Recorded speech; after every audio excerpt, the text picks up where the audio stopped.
London. The British Empire was at its height. Industry was booming. Railways connected cities.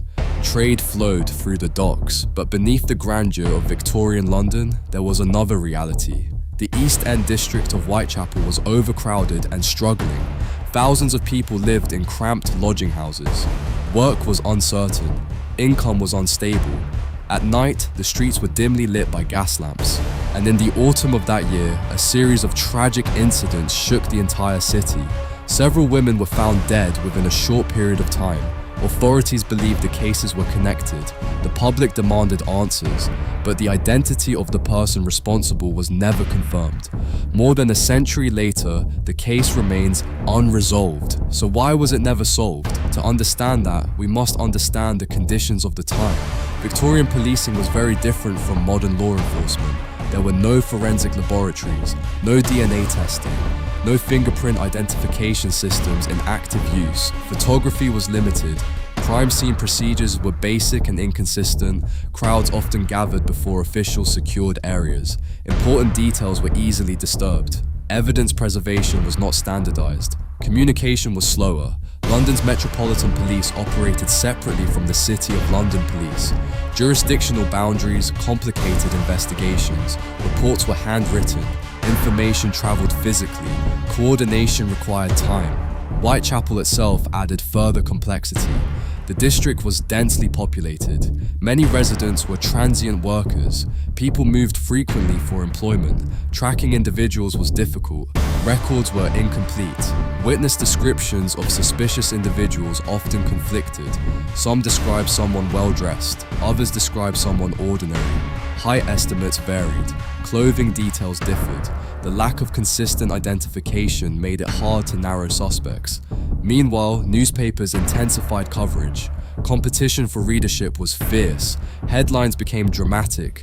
Details were amplified. Speculation spread rapidly. A name emerged in the press that would become globally known. Whether it originated from the responsible individual remains debated, but it transformed the case. The unknown suspect became a symbol. Public fear escalated. Rumors spread.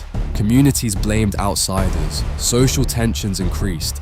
Immigrant populations were often unfairly targeted by suspicion. In such an environment, clear thinking becomes difficult.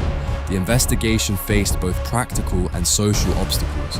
Several individuals were later mentioned in internal police documents, but no conclusive evidence linked any single person to all the incidents. Some historians argue that the events may not have been committed by one individual. If multiple perpetrators were involved, investigators may have been pursuing a single profile that did not exist.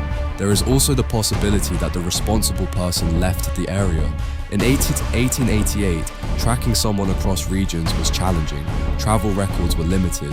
Identification systems were weak. Another factor was timing. After November 1888, the series of incidents stopped. Without new events, urgency declined.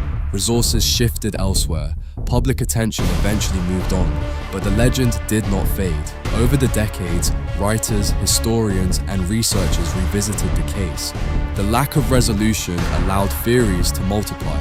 Some suspected local residents, others suspected professionals. Some proposed elaborate conspiracies, but without reliable physical evidence, no theory could be confirmed.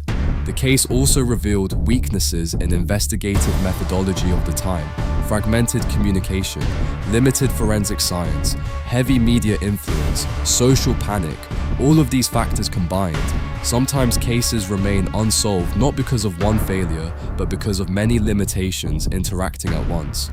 This mystery became a turning point in public perception of crime. It exposed the vulnerability of rapidly growing cities. It demonstrated how media can shape narratives. It showed how fear can overwhelm facts.